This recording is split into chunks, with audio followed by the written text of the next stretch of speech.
Alors bonjour à toutes et à tous et bienvenue dans ce nouveau podcast de Devenir vidéaste. Donc aujourd'hui on aborde un thème assez costaud pour le coup mais qui est hyper intéressant. C'est sur le thème de trouver son pourquoi. Donc aujourd'hui on va parler de quête de sens.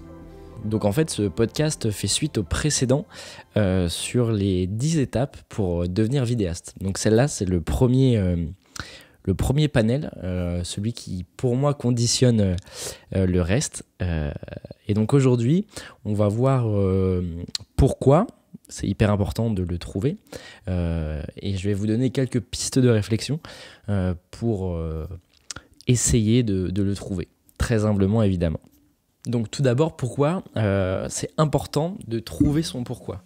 Alors, un petit peu plus philosophiquement, finalement, la vie en elle-même n'a aucun sens.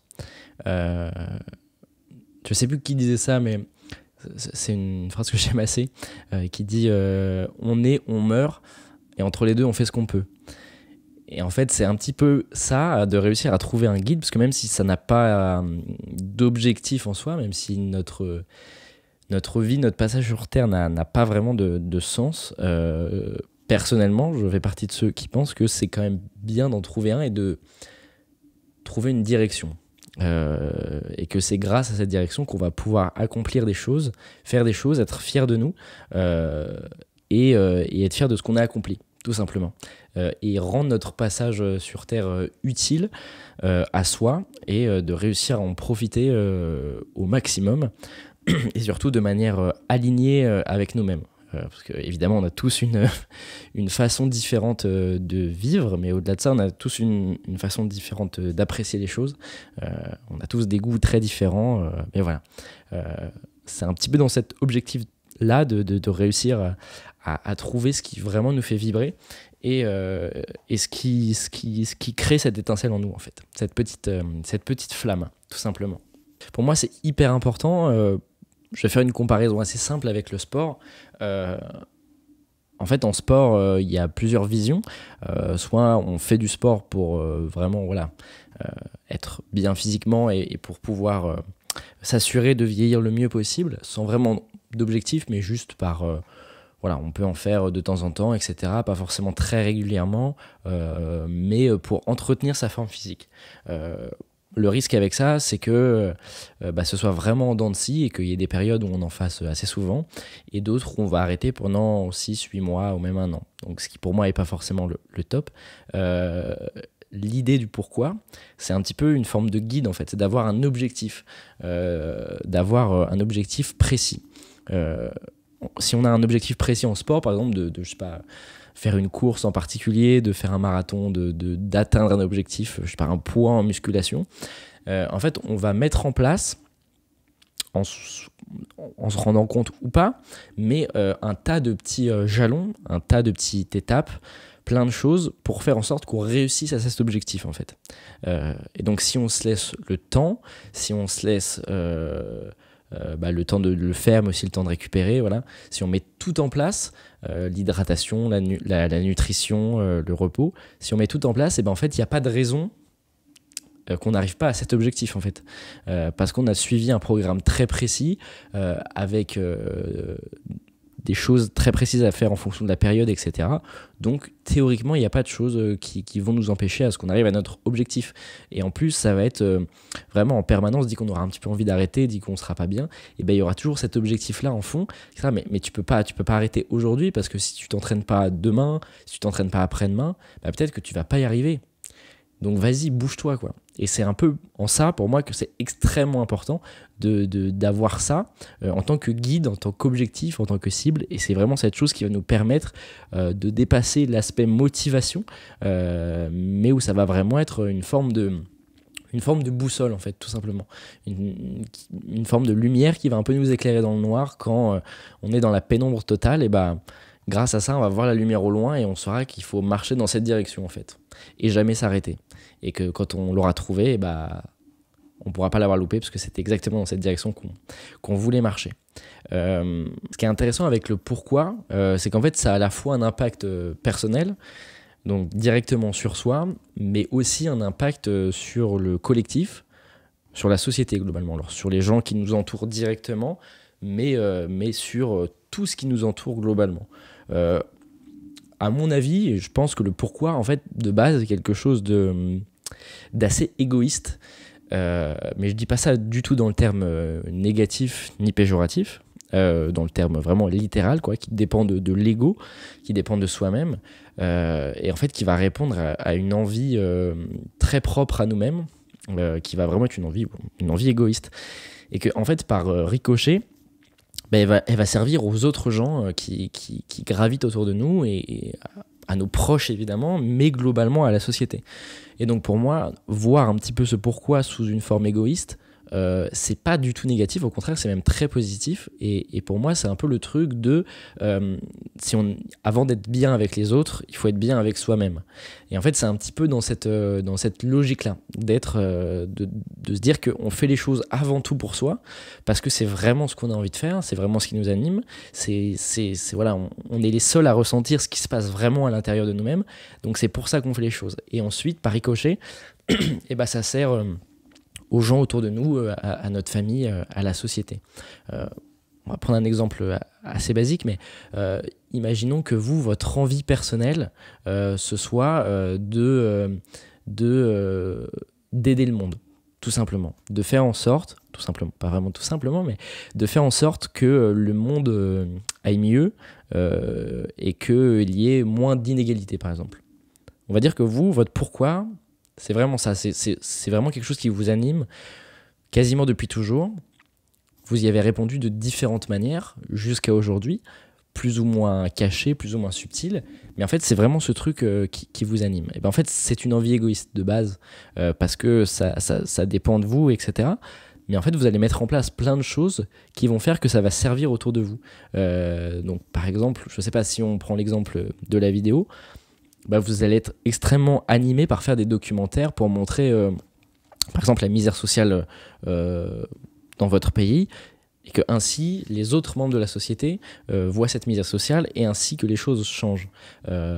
Donc c'est vraiment ce truc de envie égoïste à la base qui sert au collectif. Donc voilà, petit exemple pour illustrer mon propos.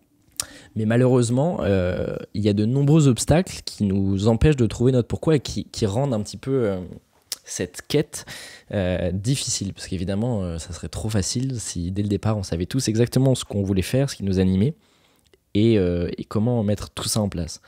En fait, déjà, il y a un premier truc qui est que globalement, on a tous peur d'être jugés par les autres et de ne pas être à la hauteur. En fait, on a tous, plus ou moins à une échelle tous différente évidemment, mais un peu une peur de l'exposition, de se dire si je fais une chose demain, qu'est-ce que les gens vont en penser? Et en fait, le souci, c'est que certaines personnes mettent ça, et c'est ce qui empêche en partie aux gens de passer à l'action, c'est qu'en fait, ils mettent ça avant mais moi, qu'est-ce que j'en pense? Qu'est-ce que ça me fait si je le fais, en fait? Et du coup, ce qui fait que ça va nous mettre une barrière.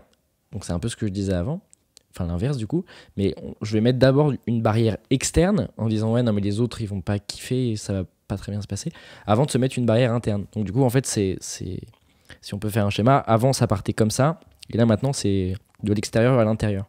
Et en fait cette peur de l'exposition, elle empêche plein de gens juste de passer à l'action et de se dire j'ai pas envie qu'on me juge, quoi, tout simplement. Mais le truc c'est que je pense qu'on a un peu tous tendance, et moi le premier, et ça a été pendant très longtemps, mais à penser qu'on est un petit peu le centre du monde et que en fait, en réalité, les gens s'en foutent de nous, quoi. Ça fait un peu mal au cœur, mais en vrai, les gens s'en tapent pas mal de ce qu'on fait, de ce qu'on va faire et de ce qu'on fera, en fait. Hein. Donc, si on prend un peu de recul, est-ce qu'on se polluerait pas l'esprit avec plein de choses dont foncièrement on n'en a pas tellement besoin, quoi? Parce que, alors évidemment, je parle à l'échelle de la société. Je pense que voilà, effectivement, si demain vous faites un gros changement de vie, vous osez faire des choses, etc., vos gens très proches, vos parents, vos frères, vos sœurs, vos amis, ils vont pas s'en foutre. ils vont clairement réagir parce que voilà, ils vous aiment en fait, tout simplement. Donc ils vont avoir peur pour vous, ils vont faire des choses pour vous montrer, enfin voilà. Mais ça reste très peu de personnes en fait. Et finalement, il faut se dire que eux pensent ça d'après leur prisme, mais le souci c'est qu'ils sont pas du tout à votre place. En fait, la personne qui va vous dire mais c'est pourquoi c'est hyper risqué de se lancer en tant que vidéaste, de devenir freelance, machin, etc. Ben, juste posez-vous la question de qui me parle. Deux cas de figure. Le premier, c'est que la personne est dans une situation que vous aimeriez avoir. Elle est freelance depuis 10, 20, 30 ans. Elle a vu le marché changer. Elle a vu ce qui s'est passé. Elle vous connaît très bien, vous, parce qu'elle vous a vu grandir, etc. Donc, elle vous connaît par cœur et elle vous fait cette réflexion. Donc là, je vous conseillerais quand même d'avoir une oreille attentive, d'être à l'écoute, parce que cette personne a une expérience que vous n'avez pas et que vous aimeriez acquérir un jour, quoi. Mais en fait, c'est rarement le cas. C'est très rarement le cas. Généralement, ça va plus être une personne qui est juste à l'opposé de ça, qui va vous faire une réflexion en vous disant mais c'est hyper risqué de se lancer. Et en fait, ça va être une personne de 50 ans qui est dans le même poste depuis 30 ans, qui est fonctionnaire et qui forcément ne peut pas comprendre votre point de vue. Donc, et elle a raison en fait. De son point de vue, c'est risqué de se lancer, d'arrêter vos études, de faire uniquement ça pendant 6 mois ou 1 an. Objectivement, d'après son point de vue, c'est risqué. Elle a raison. Mais encore une fois, c'est son point de vue. Et il est intéressant peut-être à avoir ou pas. En fait, ça dépend vraiment de la personne, hein, très clairement. Mais vous, ça va pas forcément vous être utile parce que vous n'êtes pas du tout la même personne, vous n'avez pas les mêmes ambitions, vous partez pas du même point. Vous n'êtes pas les mêmes personnes, quoi. Donc méfiez-vous de ça. Mettez-vous toujours à la place de la personne qui vous fait une critique et essayez de comprendre de quel point de vue elle vous parle, tout simplement. Si c'est uniquement parce qu'elle a peur pour vous, si c'est uniquement de l'amour, en fait, et il y a juste un truc un petit peu bête, peut-être, de sécurité, de dire non, mais prends pas trop de risques, reste là où t'es aujourd'hui, même si t'es pas hyper heureux, même si voilà, et que tu ne vois pas faire ça toute ta vie, reste quand même là, au moins on est sûr qu'il n'y a pas trop de changements, quoi. C'est toujours un peu le truc, on sait pas ce qu'on quitte, non, on sait pas ce qu'on retrouve, quoi. Bon, vous avez compris le truc. Donc voilà, essayez de comprendre pourquoi. Et finalement, avec ça vient la question que vous devez vous poser, qui est hyper importante, de vous dire qu'est-ce que j'ai à perdre, qu'est-ce que j'ai à perdre si j'essaye ça, objectivement.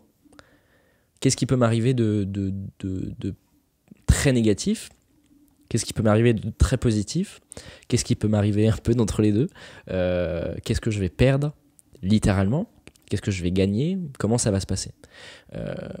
Enfin voilà, vous dire, je sais pas, vous avez peut-être très envie de partir pendant 1 an à l'étranger, vous dire qu'est-ce que j'ai vraiment à perdre de partir 1 an à l'étranger. Ok, je vais peut-être perdre ça, mais d'un côté je vais gagner ça. Et en même temps aujourd'hui j'en suis là, et peut-être que voilà, juste peser le pour et le contre, et voilà, et en fait parfois on se rend compte que on a énormément à perdre, ce qui est vrai, hein, il y a certaines situations où on a énormément à perdre, et dans ce cas c'est très intéressant de se poser les questions et de se remettre en cause. Mais en fait, dans certaines situations, quand on creuse un peu, on se dit, mais au final, c'est moi qui m'impose tout seul de rester ou de continuer mon travail ou de continuer la formation dans laquelle je suis. Mais en fait, il n'y a pas grand frein, quoi. Le seul frein, en fait, c'est moi, tout simplement. Donc juste, essayez vraiment de peser le pour et le contre. Et c'est pareil, même si vous perdez énormément, mais que d'un autre côté, vous êtes sûr de pouvoir gagner énormément. Je ne parle pas forcément financièrement, hein, même pas du tout, mais ça peut rentrer dedans aussi quand même. Ça reste intéressant, quoi. Et toujours là, on a beaucoup parlé pendant le Covid, mais le truc de balance bénéfice-risque. Et pour moi, c'est un très bon moyen de voir les choses à travers cette balance bénéfice-risque. Qu'est-ce que j'ai à perdre? Qu'est-ce que j'ai à gagner? Un des problèmes aussi qui nous empêche de trouver une bonne direction, c'est qu'aujourd'hui, en fait, on est tellement surstimulé en permanence, en particulier par les réseaux sociaux, que en fait, ça brouille un peu notre message intérieur. Et ça empêche, en tout cas, d'une certaine façon, de se poser les bonnes questions. Et juste, pour moi, en tout cas, je pense que ça empêche beaucoup de moments d'introspection qui sont hyper importants. Mais en fait, Enfin, il y a juste à regarder en fait dans la rue aujourd'hui, mais il y a très peu de gens, par exemple, sans écouteurs. Et donc, ce qui fait que si on regarde le parcours classique d'une personne citadine, bah, en fait, elle aura aucun moment où elle va se retrouver littéralement seule avec ses pensées ou avec elle-même. Parce que le matin, il va falloir se préparer, aller vite, machin, en plus on est un peu en retard. Après, on fait le trajet jusqu'au taf ou n'importe. On a les écouteurs, donc on écoute de la musique, on chante un peu. Après, on arrive au taf ou aux études. On a toute la journée hyper riche, quoi. On a plein d'informations, plein de choses qui rentrent, qui sortent, etc. Après, la journée se termine, on rentre dans les transports. Pareil, on remet la musique. Après, on rentre chez soi. Donc, soit téléphone ou ordi jusqu'à pas d'heure, on mange, après, refilm et après, on dort, on recommence, ou alors au sport, mais du coup on va au sport, la plupart des gens écoutent de la musique en faisant du sport, donc on n'est vraiment pas concentré sur soi-même, et en fait ce qui fait que on est plus à l'écoute des autres et de ce qui se passe autour qu'à l'écoute de soi-même. Et pour moi ces moments, enfin en tout cas je pense que ces moments d'introspection, qui sont pas forcément agréables, et encore une fois qui dépendent vraiment de plein de gens en fait, et ben en fait, c'est vraiment dans ces moments où on trouve les réponses à nos questions, quoi. Où on comprend des choses, où on processe plein de trucs. Et en fait, c'est là où il se passe le truc. Et ça, c'est hyper important. Et en fait, je pense qu'il y a très peu de gens, si ce n'est personne, qui sont capables de faire deux choses en même temps. Et en fait, il n'y a pas de secret. Pour avoir ces moments-là, il faut juste être avec soi et soi-même et ne rien faire, littéralement. Ou alors marcher ou avoir une activité physique, mais sans autre stimuli, quoi, tout simplement, et juste se poser vraiment cette question-là de qu'est-ce que j'aime, qu'est-ce que j'ai envie de faire. C'est très bête, mais pour moi, c'est hyper important. Après, ce qui est bien aussi, c'est que grâce au réseau, etc., ça nous permet de trouver une source de motivation, de trouver des gens qui sont plus ou moins comme nous et qui vont vraiment nous aider, qui vont vraiment nous motiver et qui vont nous donner envie de nous bouger. Le seul souci, c'est qu'il ne faut pas que ce soit trop, que ça ne nous cannibalise pas trop non plus, quoi. Qu'on ne soit pas uniquement des gens qui regardent, mais qu'on soit aussi acteurs de juste nos vies et acteurs de ce qu'on a envie de faire. C'est bien de regarder 50 millions de vidéos sur comment devenir riche et comment devenir millionnaire. Mais si tu fais que regarder des vidéos, tu n'auras rien gagné, quoi. Littéralement, tu auras juste perdu du temps. Alors que si tu avais mis 5 balles sur le Bitcoin, on t'aurait peut-être perdu, mais tu aurais peut-être gagné, quoi. Mais juste, tu aurais appris entre les deux. Littéralement appris par ton expérience, pas par l'expérience des autres et pas par ce qu'on t'a raconté. Et ça, il n'y a rien de plus riche que notre propre expérience. Parce que, encore une fois, il n'y a que nous qui parlons notre propre langage. Même si on peut avoir affaire à des personnes qui sont hyper compétentes dans un tas de domaines, elles vont vous parler avec leur langage à elles, avec leur façon de voir les choses, etc. Donc vous allez entendre leur expérience à travers leurs mots, ce qui est hyper intéressant évidemment. Mais en fait, votre expérience à vous, elle est hyper importante. Vous êtes la meilleure personne qui peut vous expliquer comment ça s'est passé et décrypter le truc en fait. Parce que personne ne vous comprend mieux que vous-même, tout simplement. Donc juste tester un max de trucs et on va revenir au truc d'avant, mais au pire, qu'est-ce que tu as à perdre, quoi? Quel risque, qu'est-ce qui va se passer? Plein de trucs. Pas trop, tu sais pas. Mais pose-toi la question juste, tu verras. Donc tout ça nous mène aux étapes pour trouver son pourquoi. Donc en fait, ça, je vais connecter assez rapidement, mais en fait, pour moi, comment dire, tu peux pas savoir si... ça va être très bancal, mais c'est un peu vrai. Tu peux pas savoir si t'aimes pas les épinards si tu y as jamais goûté, quoi. Tout simplement. Et c'est un peu ce même truc-là tu peux pas savoir si t'aimes pas un truc si tu l'as pas expérimenté. Juste... et ça marche dans les deux sens, évidemment, mais en vrai, juste teste des trucs, quoi. Et ça marche dans tous les plans, mais pour retourner à la vidéo... t'as peut-être des a priori, je sais pas, sur la vidéo de mariage par exemple. Tu te dis ouais non, ça a l'air chiant, c'est tout le temps pareil, c'est cucu, tu peux pas raconter une belle histoire et tout. Ok. Donc ça, c'est l'image que tu t'en fais. Essaye, teste, tu vas aimer, tu vas pas aimer. Et là, par contre, tu auras vraiment de l'expérience, tu auras vraiment un ressenti, quoi. Alors peut-être que tu trouveras ça cucu, nul, etc. Mais là, au moins, tu seras sûr de toi. Et c'est pas juste ton avis en disant ouais non, j'ai pas envie de faire ça. Pourquoi? Bon, je sais pas. En fait, généralement, tu te rendras compte que c'est parce que c'est d'un avis extérieur, en fait. Ça va être l'avis des autres, sûr. Mais que toi, en fait, tu vois pas mal plus que ça. Juste, tu sais pas trop, quoi. Et juste, essaye, en vrai. T'as pas grand-chose à perdre, quoi. Au pire, t'auras juste appris des trucs. C'est pas très grave, quoi. Ça va. Il y a pire. En fait, pour moi, la pire erreur, ça serait juste de vraiment rester statique, ne rien faire et attendre que ça vienne à toi, en fait. Tout simplement. Parce que bah, je pense, je suis intimement convaincu que les choses ne marchent pas comme ça, en fait. Enfin, si tu attends, il va rien se passer. Enfin, tout simplement. Enfin, si tu restes à un endroit fixe, on est d'accord, tu vas pas bouger. Hein, tu te déplaceras jamais par magie. Si je reste ici et que je bouge pas pendant 3 heures, reviens dans 3 heures, je serai ici. Alors que si je prends l'initiative de me déplacer un petit peu, alors déjà je suis plus dans le champ, non si ça va encore, je suis dans le champ mais je suis plus cadré, mais je me suis déplacé. Donc juste accepte de faire un pas de côté, un pas devant, mais juste d'évoluer, d'avancer, juste d'accepter le fait que il faut que tu bouges, en fait, vraiment. Et en fait, pour ça, ça va être hyper important de réussir à t'entourer de personnes qui t'inspirent. Alors, peut-être que tu as la chance d'en avoir déjà dans ton entourage, donc essaye de passer peut-être plus de temps avec eux, mais juste, c'est hyper important parce que déjà, ça va te motiver à faire plein de trucs. En fait, ça, c'est évident que si aujourd'hui, tu as envie de devenir vidéaste et que en fait, tes meilleurs potes ont envie de devenir vidéaste aussi, et en fait ça va être tellement plus facile pour se motiver, pour faire des vidéos, pour apprendre, pour évoluer ensemble. Enfin ça va être t'es d'accord avec moi que ça va être plus facile, c'est littéralement, hein. Tu vas apprendre plus de trucs, tu vas pouvoir les aider, ils vont pouvoir t'aider, enfin ça va être ouais, on est d'accord, ça va être beaucoup plus facile. Donc juste essaye de trouver des gens qui ont le même pourquoi que toi, la même flamme que toi, tu vois. Et en fait, ça va forcément t'être utile. Enfin, il n'y a pas un moment où tu regretteras de ça, parce que juste, c'est incroyable, en fait. Puis c'est surtout que tu connectes avec eux d'une manière hyper intime et hyper spéciale.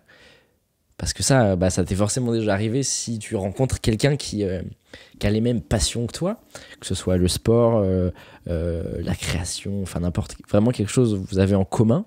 Même une personne que tu connais pas du tout, en fait, tu vas connecter avec elle. Parce que tu te rends compte que tu as les mêmes valeurs, que tu es très proche sur pas mal d'idées, que vous connaissez les mêmes trucs et tout. Et en fait, je te promets que vraiment, passe 1 heure avec cette personne et tu vas te rendre compte que, en fait, putain, elle est hyper cool, quoi.